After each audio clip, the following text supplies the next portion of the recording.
Hi, everybody. I'm Jeffrey Driscoll. And I'm Jim Kerr. And welcome to 15 Minutes of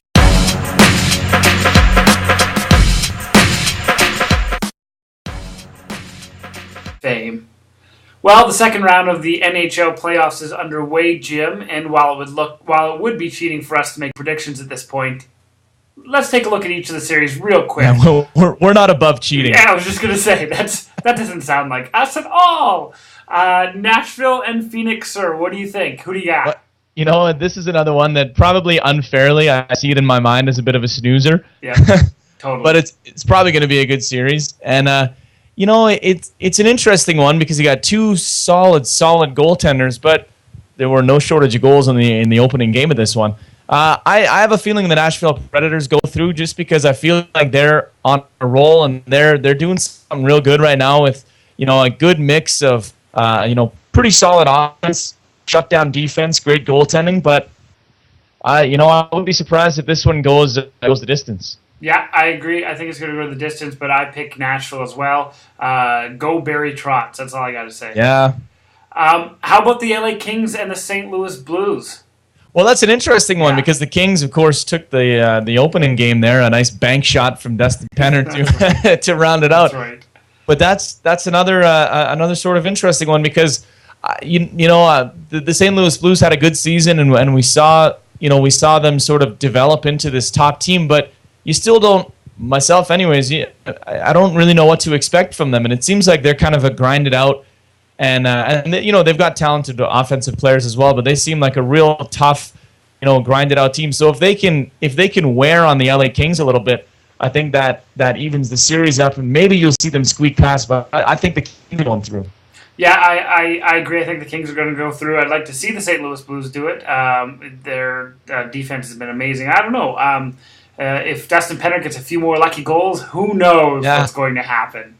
Well, let's go to the eastern side of the NHL, and how about the Washington Capitals and the almost President-winning trophy New York Rangers? Yeah. Well, the Rangers, they found a way to be a dominant team this year, and there's a lot of guys that aren't necessarily name players in the NHL that are big contributors to the New York Rangers. And I don't know what it's like. The Washington Capitals are like the Eastern San Jose Sharks. That's like right. their window is closing pretty quick, I would say. Yeah. And if not for an exceptional first round from their goaltender, Braden Holtby, I don't know if they'd be in the second round.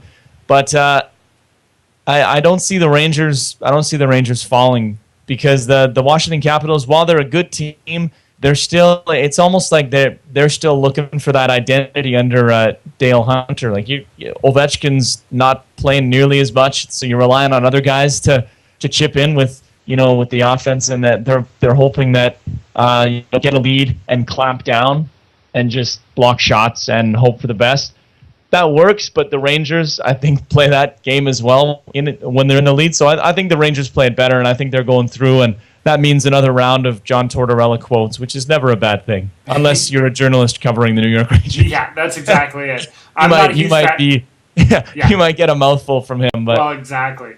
I'm not a huge fan of Tortorella. Fine, whatever. I am a huge fan of the Rangers captain Callahan. I mean, that guy he's a great leader. And I think the Rangers are going to go on, although I do like Braden Holtby. Your goaltender can only hold out for so long. So I agree with you on that one. And how about the Devils versus the Flyers, Jim? The Flyers won on Sunday in overtime, and twice actually. Yeah. But a hat trick for Danny Briere. Exactly. So who do you got between the Flyers and the Devils? Well, the Flyers came out of the gate looking like a team that hadn't played in a while. Yeah. Because they're a team that hadn't played in a while. But once they came together and sort of got their legs back under them, it's going to be a tight series, tighter than I maybe would have thought initially. But I think the Flyers go through this one, and I think Flyers-Rangers will be an awesome Eastern Conference final if that's how it shakes down. But I think the Flyers have a lot of depth. They're an experienced team. They've been there before. A lot of these guys, when you've got Danny Briere continuing to be the the playoff presence that he is. That's right. I mean, that helps they've got a lot of guys who can put the puck in the net. And I Philly's really grown on me. They're a skilled team that's very gritty and very tough, and I like teams like that. Absolutely. Danny Briere, could put this team on his very small back. I like it, though. Yeah. Well, one of the teams not in the playoffs anymore is, of course, we talked about the President's Trophy earlier, the President's Trophy winning Vancouver Canucks. And, of course, they did all the players did their end-of-season interviews, and there's some interesting talk about Roberto Luongo coming out. What's going on there? Yeah, well, it was probably in response to, a very direct question about this, but he did come out and say that he would waive his no-trade clause if he was asked. There was rumors about him submitting a list of teams, which was said to include the Maple Leafs and Lightning. I don't know why Toronto. Yeah, exactly. The Canucks have come out and denied that he was going to submit a list, but I mean, it's all who knows, right? And if it happens, if we find out about it, it'll come in the news eventually if I submitted a list. And there's obviously a big question to be asked there in Vancouver because they've got Corey Schneider, who's going to get a big raise as an RFA, and they've got Roberto Luongo, who's on this long contract. Realistically, you can't keep both. I mean, you're going to tie up too much cap space in your goaltending. And so the thing with Luongo, though, is that contract. 12 years. It's long. Totally. Long. Yeah, so he's, you're taking a bit of a risk if you bring him along. But that said, you'll probably get, a good number of years out of him.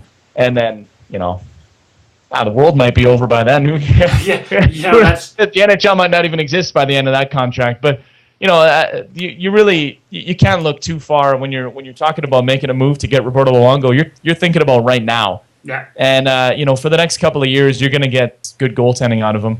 Who knows where he ends up? But it'd be interesting if he ended up in Tampa Bay because that might transform that team into something something more of a competitor than a Stanley Cup competitor than they are right now. They've definitely got the offense. Yeah, wouldn't surprise me if of all the places he could go to Tampa Bay, they need a goaltender. You're absolutely right. Could be a transformation. He lives in the offseason in Florida. Him going to Toronto is absolutely through the roof, just wrong. Yeah. Like he's known as kind of although he did win a gold medal in the Olympics, he's known as kind of a guy who can't play under a whole lot of pressure. So he'd want to go to Toronto. That just absolutely doesn't make sense. Yeah. So I don't know why anyone would. No, totally. Yeah. It doesn't if he thinks it's bad in Vancouver where you get booed after, if he lets in a goal early on and they start giving it to him. That's right. Yeah, being Toronto would be a terrible place to work. Yeah, there's no way he's going there. That's just to appease Eastern Conference media, I would have to say. All right, well, there was another big storyline this past week. It was a Twitter reaction for some Bruins fans, I guess if we can call them that, to Joel Ward's overtime winner for the Caps that ended the series, Jim. Not a whole lot of good going on there.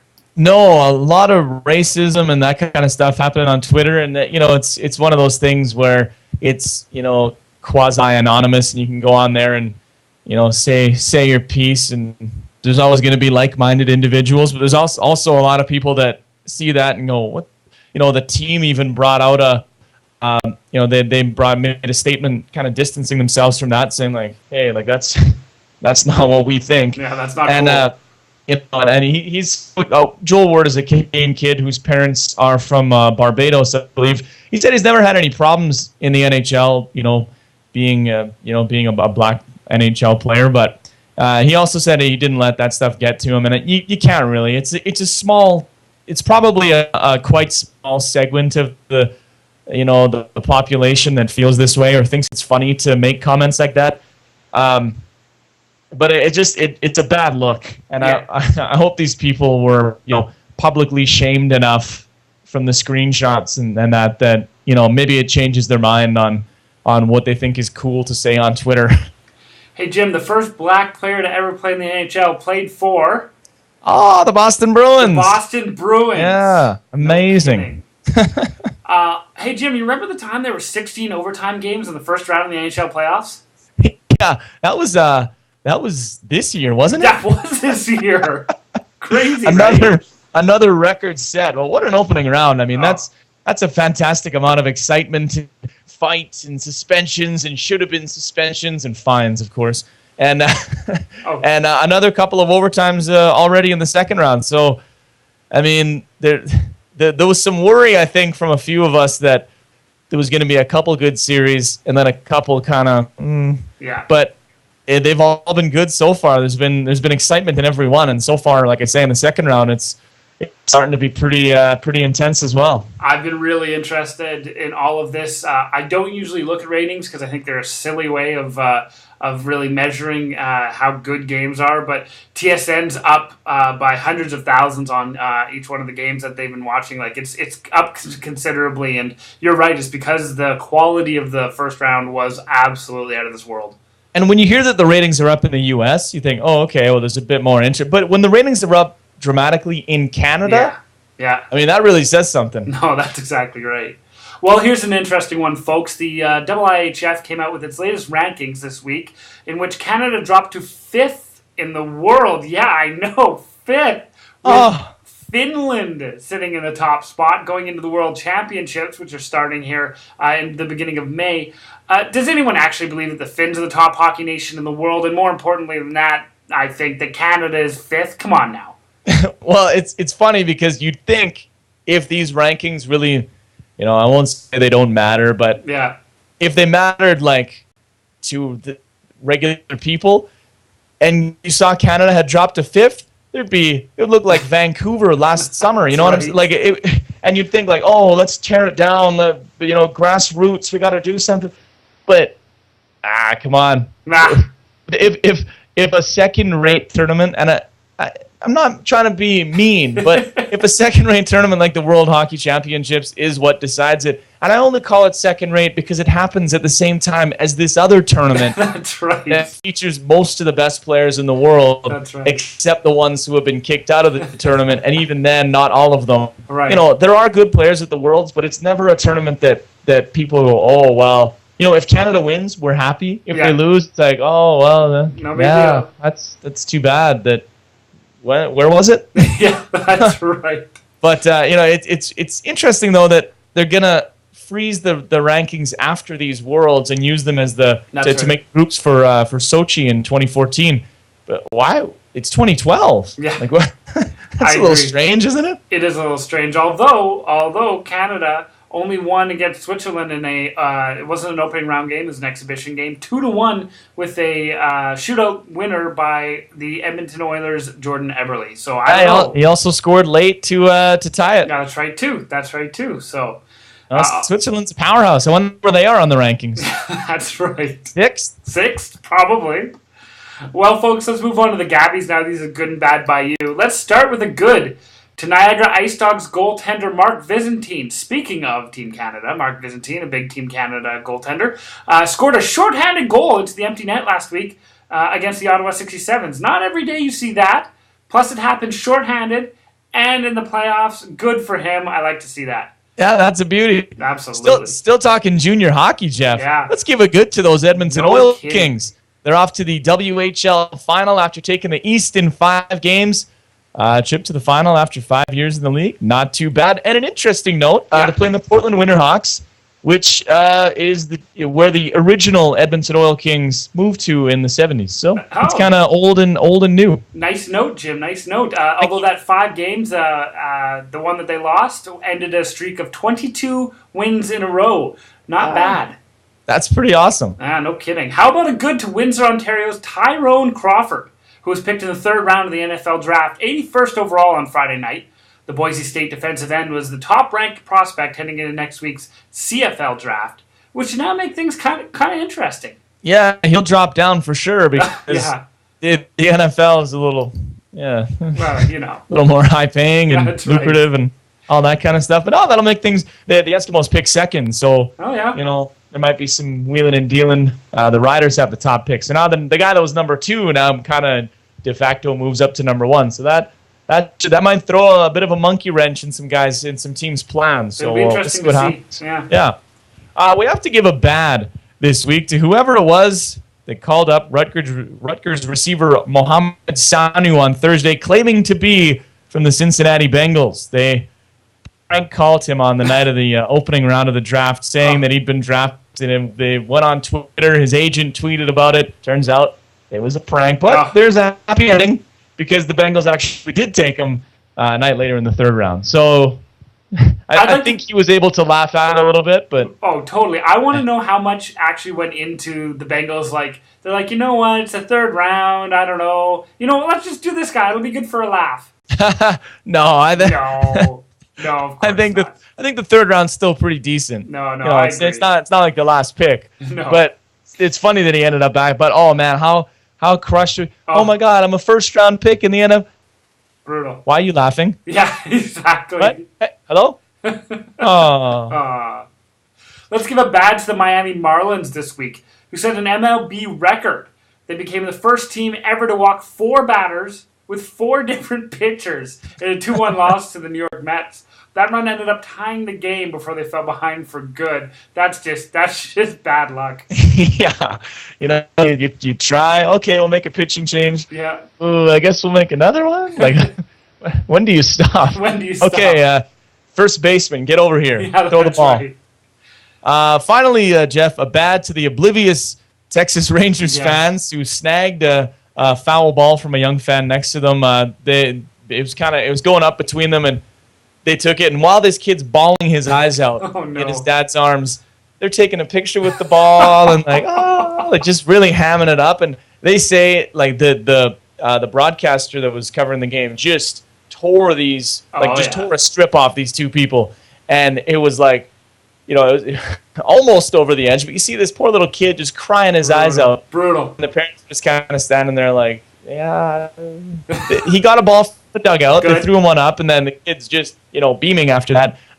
But it's so funny the way our world works now. The family's on Good Morning America or whatever the next day, and the 2 fans that had the ball and were taking pictures, they think that they should get an apology from the broadcast team. Oh, man. All kinds of. But it's amazing how you can get that instant fame from just some random event like that. But you know, they both got a ball, so that's the end of it. So that worked out. No, that's good. The parents actually said that it was a good lesson. They're trying to teach their kid, you know, you can't always get everything you want. Yeah. As he says, and a life lesson too. Yeah, that's right. That's right. Well, Jim, the punchline this week couldn't have been really anybody else but the Charlotte Bobcats. They lost a 23rd straight game to finish off the regular season with the worst winning percentage in NBA history. Something like .106 or something like that. Can't even say it, right? Like, that's how bad that is. The Philadelphia 76ers had a 110 win percentage back in 72-73 in what was a full season. So you got to remember they had the shortened NBA season this year. But, I mean, come on. We're not talking about, you know, the number of losses. We're talking about your winning. It shouldn't matter how long the season is. Exactly. Talking about a winning percentage that is worse than any before. Boy, they were bad. Terrible. Then they were losing. Like, they were losing games. And yeah, who owns that team? Oh, it's some guy. He's never won anything in his life, so don't worry about him. Yeah, you got to laugh when a former absolute great goes into a new role post-career and is just not. The thing about Michael Jordan too was, yes, he was one of the best players ever, but he was a fierce competitor. Like, he did not like it when he lost, and I don't know what he must be doing, just slamming things against the wall, you know? Yeah, maybe he should quit owning a basketball team and own a baseball team for a while, get some experience. Well, the amount of talent of the team that he's got is like AAA, where he played baseball. I mean, that's practically it. Anyways, folks, that's it for this week's 15 Minutes of Fame. Join us again next week when we get a whole new 15 Minutes of Fame. In the meantime, I am Jeffrey Driscoll. And I'm, Jim Kerr. Jim Kerr, right. Yeah. Have a good week, folks.